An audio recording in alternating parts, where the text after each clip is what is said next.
वाह यार स्निग्धा, तू तो इस पीली साड़ी में एकदम पीला गुलाब लग रही है। आज तो तेरे सामने सोना भी फीका लगे। कहाँ बिजलियाँ गिराने का इरादा है? राशि ने स्निग्धा को छेड़ते हुए कहा। आज वाकई स्निग्धा पीली साड़ी में गजब ढा रही थी। माथे पर छोटी सी बिंदी और काली गहरी आंखों में भरे काजल और कानों में पहनी मैचिंग ईयरिंग उसकी खूबसूरती में चार चांद लगा रहे थे। ऊपर से आज उसने अपने लंबे बालों को खुला छोड़ दिया था, जो कि किसी को भी अपनी तरफ आकर्षित करने के लिए काफ़ी थे। बस यार क्या बताऊं, जहाँ गिराना चाहती हूँ वहाँ तो गिरती ही नहीं। स्निग्धा ने एक हसरत भरी नज़र आरबी पर डालते हुए कहा और अपने बाल, जो कि हवा से उड़कर उसके चेहरे पर आ रहे थे, को पीछे करने के लिए अपने हाथ उठाए तो हाथों में पहनी हुई मेटल की पीली चूड़ियाँ शोर कर उठी। क्या यार, तू भी किसके चक्कर में पड़ रही है? तुझे भी तो मालूम है कि वो कैसा है, कितनी लड़कियों को उसने धोखा दिया है। फिर भी तुझे मालूम है ना, वो लड़कियों को एक टिश्यू पेपर से ज़्यादा अहमियत नहीं देता। Use and throw. राशि गुस्से से आरबी यानी राजवीर की तरफ देखते हुए कहा। नहीं यार राशि, ये सब अफवाह है। वो कितना हैंडसम है और हर लड़की उसे अपने साथ चाहती है, और जब वो भाव नहीं देता उन्हें तो सारी उसे बदनाम करती हैं। और अगर ऐसा है भी तो मुझे अपने प्यार पर भरोसा है। मैं उसे इतना प्यार दूंगी कि वो कभी किसी और की तरफ नहीं देखेगा। स्निग्धा अभी भी बस आरबी को देखे जा रही थी, जो कि अपने दोस्तों के साथ कॉलेज में आई सभी लड़कियों को देखने में व्यस्त था। राजवीर एक बहुत ही स्मार्ट और हैंडसम लड़का था। उसकी लंबी हाइट, गोरा रंग और कंजी आँखें और जिम में बनाई बॉडी किसी भी लड़की को अपना दीवाना बनाने के लिए काफ़ी थी। वो कॉलेज में पढ़ाई करने कम और लड़कियों के साथ फ्लर्ट करने के लिए ज़्यादा आता था। उसकी इस दिलफेक अदा को जानते हुए भी लड़कियां उसके पीछे दीवानी थीं, और स्निग्धा भी उसके इस रूप जाल से बच न सकी। पर स्निग्धा एक मध्यम परिवार की लड़की थी। वो रोज़ एक साधारण से सूट में कसकर बालों की दो चोटी गूंथ कर आती। ज़्यादा दिखावा करना उसे पसंद भी नहीं था, इसलिए मेकअप के नाम पर उसके चेहरे पर कुछ नहीं होता। सारा ध्यान बस पढ़ाई पर ही होता। पर धीरे धीरे कब वो अपनी क्लास के आरबी की तरफ आकर्षित होती चली गई, उसे खुद भी पता नहीं चला। मन ही मन उसे चाहने के बाद भी उसने कभी भी राजवीर को अपनी तरफ आकर्षित करने की कोई कोशिश नहीं की थी। बस दूर दूर से उसे नज़र भरकर देखती रहती। उसका यह साधारण सा पहनावा और रहन सहन राजवीर को कभी उसकी तरफ देखने के लिए आकर्षित भी नहीं करता। खासकर जब कॉलेज में पढ़ाई के नाम पर लड़कियां फैशन शो करने आती थीं और खुद ही राजवीर के कदमों में बिछने को तैयार रहती थीं। तो क्या ज़रूरत थी राजवीर को किसी साधारण सी मिडिल क्लास लड़की की तरफ नज़र उठाकर देखने की। कॉलेज में बसंत पंचमी सेलिब्रेट हो रहा था। सभी लड़कियां साड़ी में थीं और लड़कों ने कुर्ता पजामा डाल रखा था। आज का ड्रेस कोड भी यही था। राशि ने भी पिंक साड़ी पहनी थी और वो भी बहुत सुंदर लग रही थी। कॉलेज के पहले दिन से ही दोनों की दोस्ती हुई थी और अब 3 सालों में इतनी गहरी हो चुकी थी कि दोनों दो जिस्म एक जान नज़र आती थी। एक दूसरे के बिना दोनों को चैन नहीं था और एक दूसरे की राजदार भी थी। स्निग्धा आज खास कर राजवीर के लिए तैयार होकर आई थी और चाहती थी कि एक नज़र तो राजवीर उसे देखे, इसलिए हसरत भरी नज़रों से अब भी उसे देखे जा रही थी। पर राजवीर का ध्यान तो कहीं और ही था। चल छोड़ ना, क्या उसे घूरे जा रही है? चल अपन भी चलकर पुष्पांजलि दे आते हैं। माँ सरस्वती हम पर अपनी कृपा बनाए रखें। तू तो पढ़ाकू है, पर मुझे उनके आशीर्वाद की बहुत ज़रूरत है। चल जल्दी चल, कहकर राशि उसका हाथ पकड़कर खींचते हुए विद्या की देवी माँ सरस्वती के सामने ले आती है, जहाँ और भी स्टूडेंट पुष्पांजलि के लिए पहले से खड़े थे। पंडित जी ने सभी के हाथों में पुष्प दिए और मंत्रोच्चारण के साथ सबने माँ को फूल अर्पित किए और हाथ जोड़कर प्रार्थना की। तभी कहीं से फूलों की कुछ पंखुड़ियाँ स्निग्धा पर गिरीं। उसने पलटकर देखा तो पीछे उसी के क्लास का मोहित खड़ा था। सॉरी, वो गलती से हो गया। स्निग्धा को अपनी तरफ गुस्से से देखते देख मोहित ने जल्दी से कहा और माँ को प्रणाम किया। फिर धीरे से स्निग्धा को कहा, वैसे आज तुम बहुत खूबसूरत लग रही हो, और तेज़ी से वहाँ से चला गया। उसके जाते ही दोनों सहेलियाँ ज़ोर से हंस पड़ीं, क्योंकि दोनों को पता था ये सब गलती से नहीं हुआ। दरअसल मोहित भी उन्हीं की क्लास में था और बहुत ही सीधा और शांत लड़का, जो सिर्फ अपनी पढ़ाई से मतलब रखता। शायद ज़्यादा पढ़ाई या किसी और कारण से उसकी आंखों पर एक बहुत ही मोटे गिलास का चश्मा लगा हुआ था, जिसकी वजह से सब उसका मजाक उड़ाते थे। उसने कभी भी किसी की बात का कोई जवाब नहीं दिया। एक दिन सब इसी तरह उसका मजाक बना रहे थे, जो कि स्निग्धा को बर्दाश्त नहीं हुआ और उसने सभी को अच्छी खासी फटकार भी लगाई। स्निग्धा पढ़ाई में अच्छी थी, जिसकी वजह से सभी टीचरों की फेवरेट भी थी और सभी को उससे नोट्स की ज़रूरत पड़ती ही रहती थी। इसलिए किसी ने भी उससे कुछ नहीं कहा और चुपचाप वहाँ से चले गए। मोहित तो अवाक सा बस उसे देखता ही रह गया। उसने तो कभी सोचा भी नहीं था कि कभी कोई उसके लिए भी स्टैंड लेगा। बस तभी से वो उसके मन में बस गई थी। स्निग्धा और राशि ही थी पूरी क्लास में जो उससे अच्छे से बात करती थी। अब मोहित कभी कभी स्निग्धा की तरफ देखता और वो भी अगर उसकी तरफ देखती तो स्माइल कर देती। धीरे धीरे मोहित स्निग्धा को पसंद करने लगा था। शायद उसकी अच्छाई से प्रभावित था वो, पर उसने अक्सर उसे आरवी को देखते देखा था, इसलिए कभी अपने मन की बात उससे कहने की कोशिश ही नहीं की। पर लड़कियां तो जैसे सब समझ जाती हैं, किसी की भावना उनके प्रति कैसी है यह एहसास तो उन्हें बहुत जल्दी हो जाता है। पर सब कुछ समझते हुए भी स्निग्धा मोहित की भावनाओं से अनजान बनी रहती। वो कुछ भी कहकर उसका दिल नहीं दुखाना चाहती थी। उसने भी सोच रखा था कि अगर मोहित उससे कुछ कहता है तब वो भी उसे मना कर देगी और कह देगी कि वो आरवी को पसंद करती है, और अगर नहीं कहता तो कुछ तो वो भी क्यों खामखा बात को बढ़ाए। आज कॉलेज में ही प्रसाद के रूप में खिचड़ी, टमाटर की मीठी चटनी और बूंदी सेव आदि की व्यवस्था थी। तो अब सब पूजा के बाद उधर का ही रुख कर रहे थे। ये दोनों सहेलियां भी जल्दी से स्टॉल के पास पहुंची ताकि भीड़ बढ़ने से पहले प्रसाद ले सकें। पर शायद बहुत देर हो गई थी। ऑलरेडी स्टॉल पर बहुत भीड़ थी। इसी भीड़ में अचानक राजवीर उससे टकरा गया। स्निग्धा तो राजवीर को देख अपने होश खो चुकी थी और आज तो राजवीर भी उसकी खूबसूरती पर से अपनी आंखें नहीं हटा पा रहा था। Wow, you are looking so beautiful. कहाँ छुपा रखा था आपने इस खूबसूरत चेहरे को? तुम तो पहचान ही नहीं आ रही हो आज। तुम वही हो ना, वो बहन जी? ओह सॉरी, मेरा मतलब तुमको देखकर कोई कह ही नहीं सकता कि तुम वही रोज वाली स्निग्धा हो, राजवीर ने स्निग्धा को देखते हुए कहा। राजवीर की नज़र अपने ऊपर महसूस कर वो शर्म से लाल हुई जा रही थी और उसके कहे शब्द उसे दीवाना बना रहे थे। आखिर जो वो चाहती थी वो हो ही गया। आज आरवी उसकी तारीफ कर रहा था। जिसका सपना वो सोते जागते देखा करती थी, उसे लग रहा था वो साथ में आसमान पर उड़ रही है। तभी राशि किसी तरह से प्रसाद लेकर भीड़ से बाहर आई और सामने राजवीर को देख उसका दिमाग खराब हो गया। वो उसे फूटी आँख नहीं सुहाता था।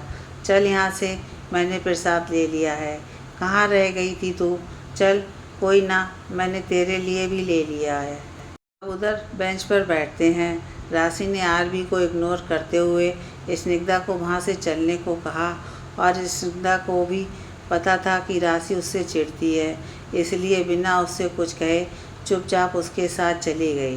पर उसका दिल तो वहीं राजवीर के पास ही रह गया था। कुछ देर बाद सभी अपने अपने घरों को निकल गए, पर आज तो स्निग्धा के पांव ज़मीन पर नहीं पड़ रहे थे। आज उसके चेहरे का नूर अलग ही था। रात भर वो आरवी के सपनों में खोई रही। उससे तो सुबह तक का इंतज़ार ही नहीं हो रहा था कि कब सुबह हो और वो कॉलेज पहुँचे जहाँ वो आरवी को देख सके। हालांकि उसके मन में एक डर भी था कि कहीं आज राजवीर उसे फिर से इग्नोर न कर दे। इसी आशा और निराशा में डूबती उतरती वो सुबह समय से पहले ही कॉलेज पहुंच गई। उसे एक एक मिनट का इंतज़ार उसे भारी पड़ रहा था। अरे वाह, आज क्या सूरज जल्दी निकल गया था जो इतनी जल्दी उठकर तू कॉलेज पहुंच गई। या आज कॉलेज में सिर्फ तेरे लिए ही एक्स्ट्रा क्लास है? राशि ने क्लास के अंदर कदम रखते हुए कहा। मतलब तो तू बता। मैंने सुबह तेरे घर फ़ोन किया था, सोचा तुझे पिक कर लूँगी, तो पता चला मैडम तो 1 घंटा पहले ही चली गई हैं क्योंकि आज एक्स्ट्रा क्लास है। अपनी चोरी पकड़ी जाने पर स्निग्धा चुप ही रही, पर उसकी नज़रें अभी भी दरवाजे पर ही थीं। अब तो स्टूडेंट्स आना शुरू हो चुके थे, लेकिन स्निग्धा को जिसका इंतज़ार था वो अभी तक नहीं आया था, और उसका यूँ बार बार दरवाजे की तरफ देखते हुए देखकर राशि को सब समझ आ गया था। स्निग्धा, सुन, तू पागल मत बन। ये किस राह पर चल रही है? यहाँ सिर्फ दर्द ही दर्द मिलेंगे और कुछ नहीं। तू जानबूझकर क्यों कुएं में छलांग लगाना चाह रही है? तू क्या बोल रही है? मेरी कुछ समझ नहीं आ रहा। तू जैसा सोच रही है वैसा कुछ नहीं है। स्निग्धा ने अपनी नज़रें चुराते हुए अपनी किताब खोल झूठ मूठ उसके पन्ने पलटने लगी। तभी राजवीर ने क्लास में एंट्री ली, जिसे देखकर स्निग्धा के चेहरे पर हजारों वाट के बल्ब जल उठे। राजवीर ने भी दूर से ही उसे देखकर एक स्माइल पास की और हाथों की उंगलियों को गोल बनाते हुए उसे इशारे में बताया कि वो अच्छी लग रही है, और जाकर अपनी सीट पर बैठ गया। स्निग्धा ने शर्म से आंखें झुका लीं, पर उसके चेहरे पर एक शर्मीली स्माइल फैल गई। तभी क्लास में प्रोफेसर आ गए तो राशि भी स्निग्धा के बगल में ही बैठ गई। पूरे टाइम स्निग्धा चोरी चुपके से राजवीर को देखती रही, और वो भी बार बार उसे देख रहा था। राशि ये सब देखकर बहुत गुस्सा हो रही थी, पर उसे समझ नहीं आया कि कैसे इस पागल लड़की को समझाए, जिसके सिर पर अभी भी इसका भूत सवार है। राशि ने गुस्से से पलटकर एक बार राजवीर को देखा तो उसने उसे भी आई विंक कर दी और बेशर्मी से मुस्कुरा दिया। राशि गुस्से से लाल होकर फिर से सामने देखने लगी। उसे राजवीर पर बहुत गुस्सा आ रहा था। शायद अगर अभी वो क्लास में ना होती तो अपने तमाचे से उसका मुंह लाल कर देती। अब तो यह रोज़ का ही सिलसिला हो गया था। अब स्निग्धा के भी पहनावे में काफ़ी बदलाव आ चुका था। राशि के लाख मना करने पर भी फ़ोन नंबर का आदान प्रदान हो चुका था। अब तो रातें लंबी लंबी बातों में कटती। धीरे धीरे स्निग्धा राशि से अपनी बातें भी छुपाने लगी, क्योंकि उसे राशि का इस तरह बार बार टोकना रोकना अच्छा नहीं लगता था। इधर मोहित भी उन दोनों की बढ़ती हुई नज़दीकियाँ देखकर दुखी तो ज़रूर हुआ, पर जब वो स्निग्धा को खुश देखता तो अपने मन को समझा लेता। वो सच्चे मन से उसे प्यार करने लगा था, इसलिए उसकी खुशी में ही खुश हो जाता। इधर राशि बार बार स्निग्धा को समझाती, पर जितना वो उसे समझाती रोकती, स्निग्धा उसी से उतना दूर होती जाती। हार कर राशि ने अब उससे कुछ कहना ही छोड़ दिया, पर अपनी दोस्त को दलदल में फंसते देख उसका मन हमेशा विचलित हो उठता। अब तो स्निग्धा कॉलेज में राजवीर के साथ ही ज़्यादा दिखती। देखते ही देखते समय पंख लगाकर उड़ने लगा। अब तो परीक्षा भी शुरू होने वाली थी, पर पढ़ाई पर ध्यान देने की जगह स्निग्धा तो बस राजवीर के प्यार में दीवानी हुई जा रही थी। यार, जानती हूँ तुझे मेरा बोलना नहीं अच्छा लगता, पर जो भी कर अपनी पढ़ाई पर भी ध्यान दे, कहीं पूरे साल की मेहनत ना खराब हो जाए। इम्तिहान अब पास हैं। हाँ, मैं कर रही हूँ पढ़ाई। स्निग्धा ने बस एक संक्षिप्त सा उत्तर दे दिया। एक दिन क्लास में स्निग्धा को ना पाकर राशि स्निग्धा को ढूंढ रही थी। अचानक से उसे स्निग्धा राजवीर के साथ दिखाई दी। वो एरिया कॉलेज का बिल्कुल शांत एरिया था। राजवीर स्निग्धा के बिल्कुल करीब था। राशि क्रोध से जल उठी और जल्दी से स्निग्धा का हाथ पकड़ उसे लगभग खींचती हुई अपने साथ ले गई। राजवीर भी तिलमिलाकर रह गया। बहुत मुश्किल से उसे ये मौका मिला था। स्निग्धा चूँकि एक साधारण मध्यम वर्गीय परिवार से थी, तो सोच भी लगभग वैसी ही थी। राजवीर जब भी उसे किस करने या उसके करीब जाने की कोशिश करता, वो उसे ये सब अभी नहीं, शादी के बाद कहकर मना कर देती। राजवीर को गुस्सा तो बहुत आता। आज तक कभी किसी लड़की के पीछे इतना समय बर्बाद नहीं किया था उसने, पर अब जब स्निग्धा पर उसकी नज़र पड़ी तो उसे बिना हासिल किए कैसे छोड़ सकता था। इतने दिनों की मेहनत और सब्र के बाद वो उसे अपने विश्वास में लेने और बहलाने में कामयाब हुआ था। पर राशि के आ जाने से मौका भी उसके हाथ से निकल गया। क्या करने जा रही थी? होश भी है तुझे? राशि गुस्से से कांप रही थी। वो कुछ भी तो नहीं। स्निग्धा एकदम से घबरा गई थी। उसके मुंह से आवाज़ भी बड़ी मुश्किल से निकली। उसे एक तो ये सब करना नहीं था, पर राजवीर के नाराज़ हो जाने के डर से बस एक किस के लिए मान गई थी। पर अब लग रहा था कि उसकी चोरी पकड़ी गई है। तो मारे शर्म और घबराहट के उसकी आवाज़ साथ छोड़ रही थी और आंखों में आंसू आ गए। तुझे मेरी बातें क्यों नहीं समझ आती? वो अच्छा लड़का नहीं है। उसके लिए लड़कियों की फीलिंग के कोई मायने नहीं है। वो बस तुम्हारा इस्तेमाल करेगा और फिर छोड़ देगा। तुम झूठ कह रही हो। तुम मुझसे जलती हो क्योंकि राजवीर ने मुझे चुना, तुम्हें नहीं। इसलिए तुम हमारे प्यार से जलती हो। स्निग्धा राजवीर के खिलाफ अब सुन नहीं पाई। आखिर उसने तो सच्चा प्यार ही किया था। मैं जलती नहीं। राशि की आंखों में स्निग्धा की बातें सुनकर आंसू आ गए। मैंने तुम्हें अपनी दोस्त बहन समझा है। तुमसे मैं जलती नहीं। राशि की आंखों में स्निग्धा की बातें सुनकर आंसू आ गए। मैं तुम्हें अपनी दोस्त बहन समझकर समझा रही थी। नहीं चाहती थी कि जो गलती मैं कर चुकी हूँ वो तुम भी करो, इसलिए तुम्हें रोक रही थी। राजवीर को मैं कॉलेज के पहले से जानती हूँ और तुम्हारी तरह उससे प्यार करती थी। उस पर भरोसा कर अपना सब कुछ उसे सौंप चुकी थी। पर चटाक, अभी राशि की बात पूरी भी नहीं हुई थी कि स्निग्धा ने एक थप्पड़ उसके गाल पर जड़ दिया। राशि अवाक सी उसे देखती रह गई। उसने तो सपने में भी कभी ये नहीं सोचा था। अचानक से ये सब देख काफ़ी स्टूडेंट्स भी उनके आसपास इकट्ठे हो गए थे। स्निग्धा गुस्से से बुरी तरह कांप रही थी। हद कर दी आज तो तूने। मतलब अपने जलन में तू इतनी अंधी हो गई कि अपने आप को इस हद तक गिराने के लिए तैयार हो गई। राजवीर पर इल्ज़ाम लगाने के लिए खुद को भी नहीं बख्शा। छी, सोचकर शर्म आती है मुझे। ओह अच्छा, अब समझी। ज़रूर उसने तुझे भाव नहीं दिया होगा, इसलिए तू उसे बदनाम करना चाहती है। क्यों, सही कह रही हूँ ना मैं? राशि अब और कुछ ना कह सकी। सारे स्टूडेंट की नज़र खुद पर महसूस कर वो बेइज्जती महसूस कर रही थी। अब तक राजवीर भी वहाँ पहुँच चुका था और व्यंग से राशि को देखकर मुस्कुरा रहा था। तुझे मेरी बात आज समझ नहीं आ रही क्योंकि तेरी आंखों पर पट्टी बंधी है। अपनी दोस्त समझकर तुझे रोकना चाह रही थी, पर अब नहीं। एक दिन तुझे खुद ही इस गलती का एहसास होगा। और रोते हुए वहाँ से चली गई। स्निग्धा भी अब फूट फूट कर रो पड़ी। उसने गुस्से में अपनी सबसे अच्छी सहेली को खो दिया था। वो वहीं बैठ गई और अपना चेहरा हथेलियों से ढककर बिलख उठी। ये मैंने क्या कर दिया, ये मैंने क्या कर दिया, बस यही वो बार बार दोहरा रही थी। अरे चलो निकलो यहाँ से, कोई तमाशा थोड़ी हो रहा जो सब खड़े हो गए देखने के लिए। चलो जाओ, अपना काम करो जाकर। राजवीर ने सबको वहाँ से हटाया और खुद स्निग्धा के पास आ गया। उसने जैसे ही उसके कंधे पर हाथ रखा, रोती हुई स्निग्धा उससे लिपट गई। मैं खुद को रोक नहीं पाई राजवीर, पर वो तुम्हारे बारे में इतना गलत बोल रही थी कि मैं सुन नहीं पाई और गुस्से में हाथ उठ गया मेरा। मैं ऐसा कुछ नहीं करना चाहती थी। स्निग्धा की अब सिसकियाँ बन गई थी।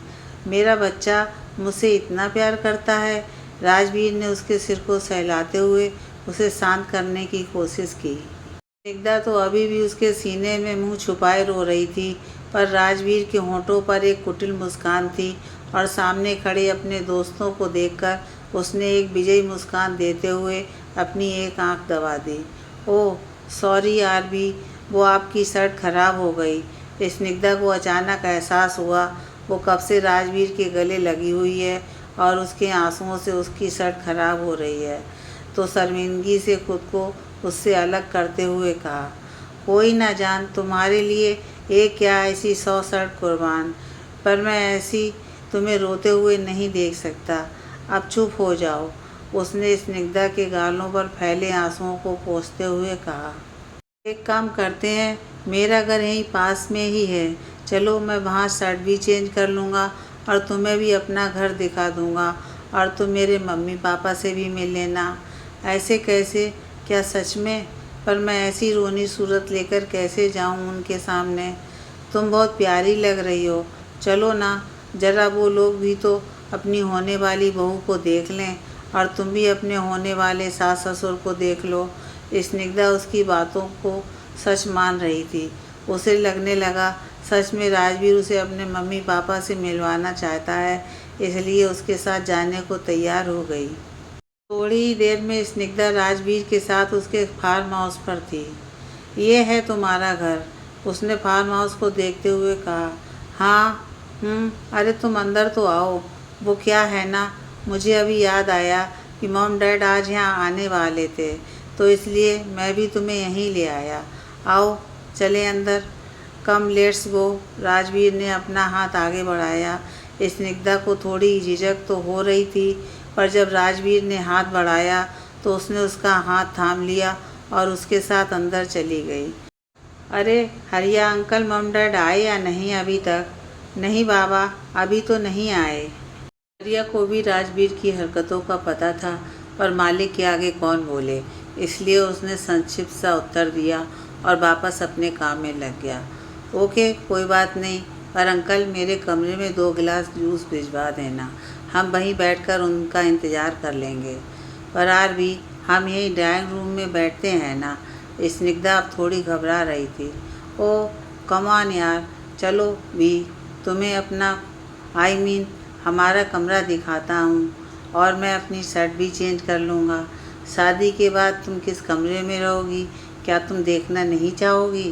राजवीर ने थोड़ा शौक होते हुए उसके गालों को टच किया। स्निग्धा तो शर्म से ज़मीन में गड़ गई, क्योंकि हरिया अभी तक वहीं खड़ा उन लोगों को देख रहा था और इस तरह राजवीर का उसे ये सब करना अच्छा नहीं लगा। शर्म से उसकी कनपटी और गाल बिल्कुल लाल हो गए। अरे अंकल, आप अभी तक यहीं हो, जाओ जूस ले आओ। चलो जान, तुम्हें हमारा कमरा दिखाता हूँ।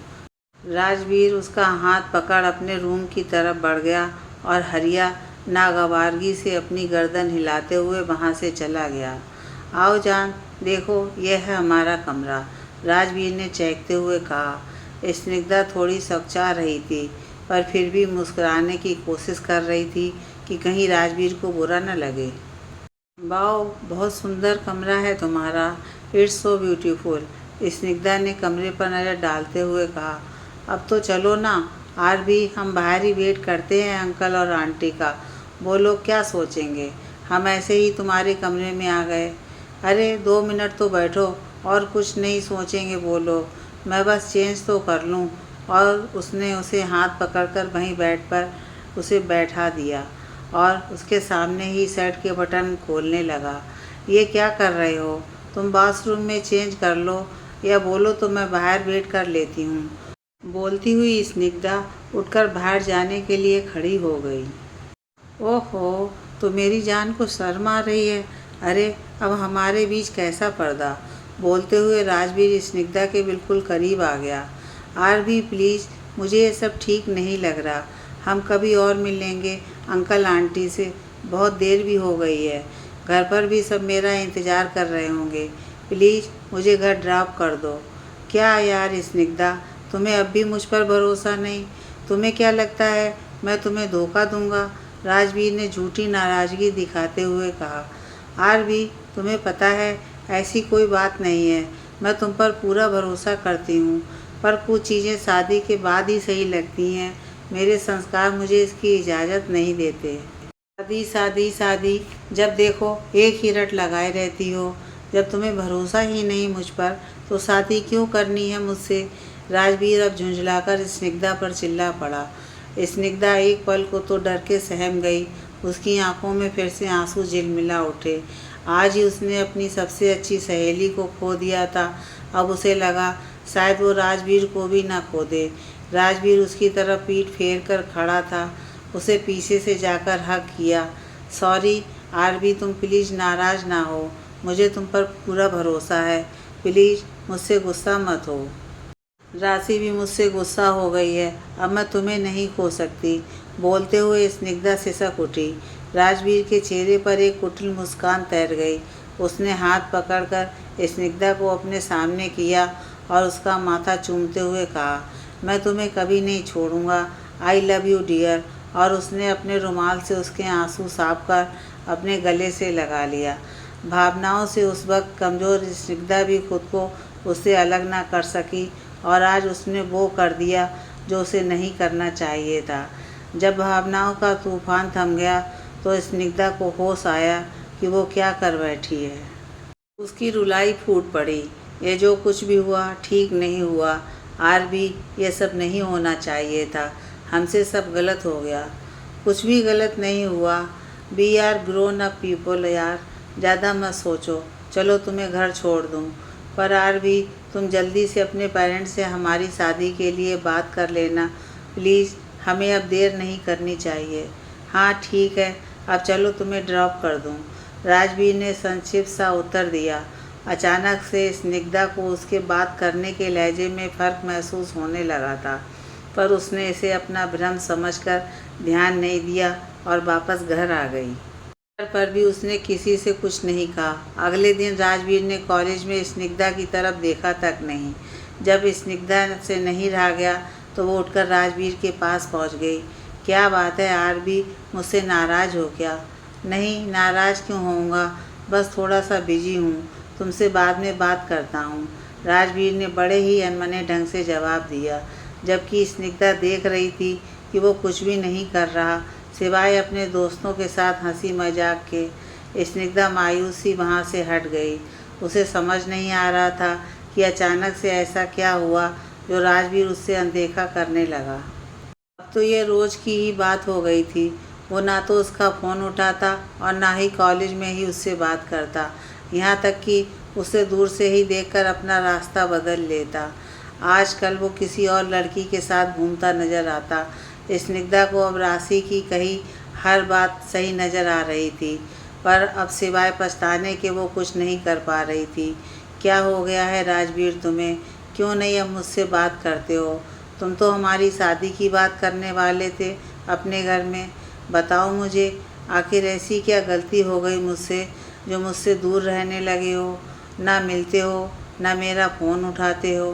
बोलो ना राजवीर। एक दिन स्निग्धा के सब्र का बांध टूट गया और वो राजवीर के सामने पहुंच गई। हाँ हाँ, अच्छा मजाक कर लेती हो तुम भी। शादी, वो भी तुम जैसी मिडिल क्लास लड़की से। सपनों से बाहर आओ स्निग्धा। तुम मेरे पैरों की धूल के बराबर भी नहीं हो। कभी भी मखमल के कपड़े पर टाट का पैबंद नहीं लगता। तो वो क्या था? तुमने कहा था कि तुम मुझसे शादी करोगे। बोलो, क्यों झूठ कहा था मुझसे? क्यों किया मेरे साथ ऐसा? क्यों? मैं तुम्हें छोड़ूंगी नहीं, पुलिस के पास जाऊंगी। स्निग्धा ने उसका कॉलर पकड़ लिया था। उसकी आंखों में गुस्से के साथ साथ बेबसी झलक रही थी और वो जार जार रो रही थी। तुम्हें जिसके पास जाना है जाओ, मेरा पीछा छोड़ो। मैंने कुछ भी नहीं किया। जो कुछ भी हुआ तुम्हारी रजामंदी से हुआ है। कोई ज़बरदस्ती नहीं की है मैंने तुम्हारे साथ। और क्या बताओगी पुलिस को कि अपनी मर्ज़ी से मेरे साथ गई थी? और जो कुछ भी हुआ उसका क्या सबूत है तुम्हारे पास? जाओ, इतना ही साख है तो जाकर अपनी इज्जत का तमाशा बनवा लो। अपने माँ बाप के बारे में भी सोच लेना एक बार। राजवीर ने झटके के साथ अपना कॉलर छुड़ाते हुए उसे धक्का दे दिया। स्निग्धा गिर ही जाती अगर पीछे से राशि ने उसे थाम न लिया होता। राशि ने रोती हुई स्निग्धा को संभालते हुए खड़ा किया और इससे पहले राजवीर कुछ भी समझ पाता, एक झन्नाटेदार थप्पड़ उसके गालों पर रसीद हो चुका था।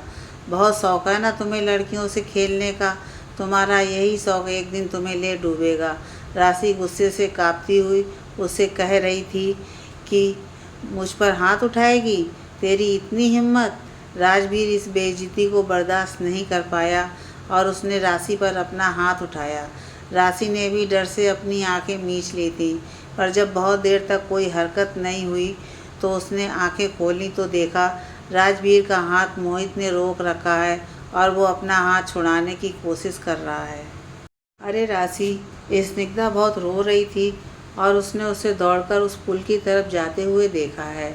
तभी किसी लड़की ने आकर राशि से कहा तो मोहित और राशि ने पलटकर देखा तो स्निग्धा उन्हें कहीं भी दिखाई नहीं दी। वे दोनों भी तेज़ी से पुल की तरफ बढ़ गए। स्निग्धा रुक जा, तुझे मेरी कसम, कोई गलत कदम मत उठाना। स्निग्धा, सुनो मेरी बात, रुक जा। राशि उसके पीछे दौड़ती उसे आवाज़ लगाए जा रही थी, पर शायद स्निग्धा आज कुछ भी सुनने समझने की हालत में नहीं थी, और इससे पहले कि वे लोग उस तक पहुंच पाते, स्निग्धा ठोकर खाकर गिर गई। स्निग्धा को बेहोश होकर गिरते देख स्निग्धा राशि की चीख निकल गई और वो जड़बत सी अपनी जगह पर खड़ी रह गई। पर मोहित स्निग्धा को उठाकर किनारे पर ले आया। वो बेहोश सी स्निग्धा को अपने गोद में लेकर फूट फूट कर रो रहा था। ये क्या हो गया तुम्हें? एक झूठे इंसान की झूठी मोहब्बत में अपनी ज़िंदगी दांव पर लगा दी। क्या एक बार भी तुम्हें मेरी सच्ची मोहब्बत दिखाई नहीं दी? मैं तुम्हें कुछ भी नहीं होने दूंगा, कुछ भी नहीं। तुम एक बार तो मुझ पर भरोसा करती। मोहित उसे अपने सीने से लगाए हुए बोलता जा रहा था, जैसे उसे अब कहीं नहीं जाने देगा। राशि और मोहित की वजह से स्निग्धा ने खुद को संभाला और अपने आप को पढ़ाई में डुबो दिया। मोहित हमेशा साए की तरह उसके साथ रहता। 2 साल बाद, माय लॉर्ड, मैं आपसे गुजारिश करती हूँ कि मिस्टर राजवीर को सख्त से सख्त सज़ा दी जाए, ताकि इनके जैसे बाकी लड़कों को भी सबक मिले कि किसी लड़की की भावनाओं से खेलने की सज़ा क्या होती है। लड़की कोई टिश्यू पेपर नहीं जिसे आप इस्तेमाल कर डस्टबिन में फेंक दें। स्निग्धा जज के सामने एक वकील के रूप में खड़ी राजवीर के लिए सख्त से सख्त सज़ा की मांग कर रही थी। और मोहित, राशि और बहुत सी अन्य लड़कियां जिन्हें राजवीर ने धोखा दिया था, वो सब सामने बैठे बेसब्री से जज के फैसले का इंतज़ार कर रहे थे। तमाम सबूतों और गवाहों के मद्देनज़र रखते हुए अदालत इस नतीजे पर पहुंचती है और मिस्टर राजवीर को दोषी करार देते हुए 3 साल की कैद बमुशक्क़त और 1 लाख का जुर्माने की सज़ा मुकर्रर करती है। जज के फैसले से सभी लोगों में एक खुशी की लहर दौड़ गई। आखिर उन सबके गुनहगार को सज़ा तो मिली। हाथों में हथकड़ी डाले जब राजवीर स्निग्धा की बगल से गुजरा तो स्निग्धा ने नफरत से मुंह फेर लिया। कोर्ट रूम से बाहर, वाह स्निग्धा, आज तो तूने कमाल कर दिया। I am so proud of you. हम लड़कियां जो अपनी इज्जत के डर से चुप रह जाती हैं, इसी से इन लोगों का मन बढ़ जाता है। ये लोग समझते हैं भावनाओं का कोई मोल नहीं होता। आज की ये सज़ा इन जैसे लोगों के लिए बहुत बड़ा सबक होगा।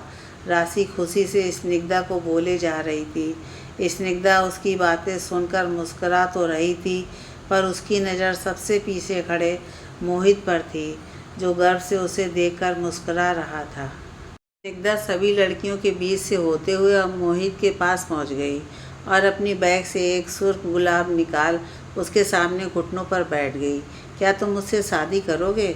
उसने मोहित की तरफ गुलाब बढ़ाते हुए कहा तो मोहित आश्चर्य से उसे देखता रह गया। उसने कभी भी ये नहीं सोचा था, ना कभी अपनी चाहत उसे बताई थी।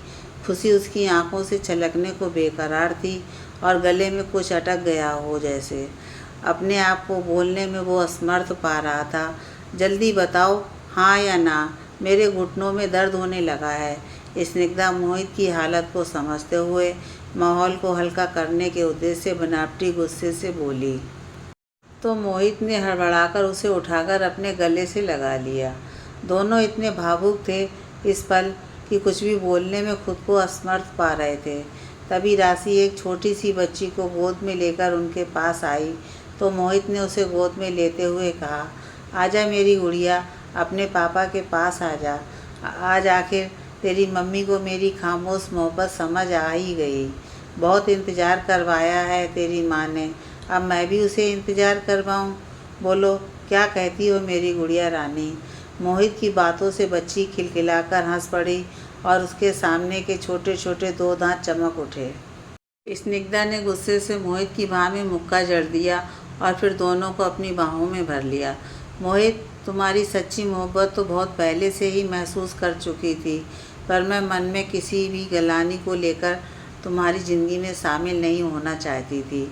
अगर ऐसा करती तो हमेशा ही खुद को एक दया की पात्री समझती रहती।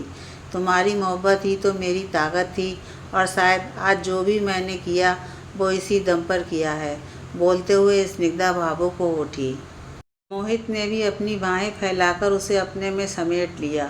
कब से तुम्हारा इंतज़ार कर रहा था अपनी ज़िंदगी में, पर मैं तुम्हें तुम्हारा वक्त देना चाहता था। मैं नहीं चाहता था कि तुम किसी मजबूरीवश मेरे पास आओ।